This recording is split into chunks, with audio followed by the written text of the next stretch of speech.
Welcome, everyone, to today's graduate seminar. I am absolutely thrilled to guide you through this explainer. Today, we're diving into a literal goldmine, where deep literary analysis crashes right into cutting-edge artificial intelligence. We're going to examine exactly how the characters we love and the AI role-playing agents we interact with develop a capacity for empathy over time. So settle in and focus, because this is going to fundamentally change the way you look at a character's journey. Okay, let's dive into this. Here is the core conflict of our entire analysis. Traditionally, both readers and AI models have treated characters like they're stuck in what psychologists call layer one, just a fixed list of stable traits. Like, if a character is brave, they're always brave. If they're angry, they're always angry.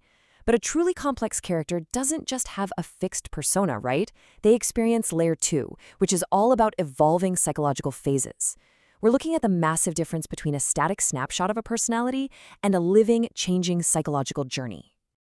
Think of this as today's course syllabus. We're going to move fast. First, we'll look beyond stable traits, then break down the arcane analytical framework, explore life stages and empathy, trace the path from punitive justice to forgiveness, and finally, test the character arc itself. All right, Chapter 1, Beyond Stable Character Traits, or as I like to call it, the illusion of fixed personas. You know, as we mature through different life stages in the real world, our capacity for complex emotions, like empathy, shifts entirely. A truly great literary character mirrors that exact reality. Their empathy, their decisions, their whole worldview has to evolve.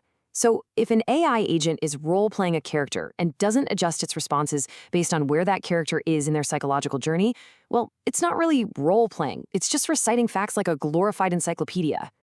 Moving on to part 2, let's look at our methodology, the arcane analytical framework, essentially mapping the mind.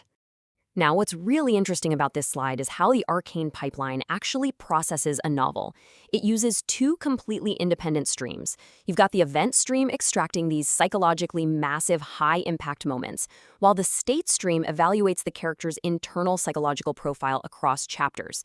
By splitting these up, researchers can track internal changes with mind-blowing precision, making sure they never lose sight of a character's evolving state as the narrative pushes forward. Before we go any further, let's define our terms exactly how the researchers do. In this framework, a character arc is not just a plot summary. No way. It's the alignment of key narrative events with evolving psychological states, segmented into a trajectory along a very specific psychological axis. It's basically a temporal roadmap of a brain growing over time. Because characters shift along multiple dimensions over time, right? These psychological axes, which are deeply grounded in rigorous literary scholarship, can range from moral complexity and development all the way to relational integration. Every truly great character moves and evolves along at least one of these axes over the course of a story. All right, part 3, life stages and empathy. Let's ground all this academic theory in a case study we all know well. Let's trace Harry Potter's psychological timeline. Just think about the sheer psychological distance between Book 1 and Book 5. Specific, deeply tragic narrative events act as absolute catalysts for profound internal change. Events like Sirius's death or viewing Snape's hidden memories. Those aren't just plot points. They are literal psychological earthquakes that shove Harry into a completely new developmental phase. Which brings us to part 4, the shift from punitive justice to forgiveness. This is the specific moral axis we're going to track. So the crucial point is the massive gap between Harry's early worldview and his later maturity. In his youth, he operates strictly on punitive justice, drawing these sharp, unforgiving lines between wrongdoers and people worth caring about. But after enduring profound loss and realizing his enemies carry hidden pain too, he shifts toward empathic forgiveness. He learns to actually hold space for change and grace. And this brilliantly illustrates how that shift maps out in reality. An AI model relying only on fixed traits would answer a moral question from Harry's perspective the exact same way every single time. But a model conditioned on the arcane framework, it knows Book 1 Harry and Book 5 Harry are psychologically totally different people, and its responses absolutely have to reflect that evolution. Let's shift gears for part 5, testing the character arc with a behavioral probe. Time to turn passive listening into active analysis. I want to pose this out-of-world Socratic probe directly to you. Imagine a scenario totally outside the original books. A former school bully who tormented you contacts you 10 years later saying they're in trouble and need your help. Would you help them? Just think about how a character's response to this exact scenario would change entirely depending on what life stage they are currently experiencing. Look at the stark contrast in these responses.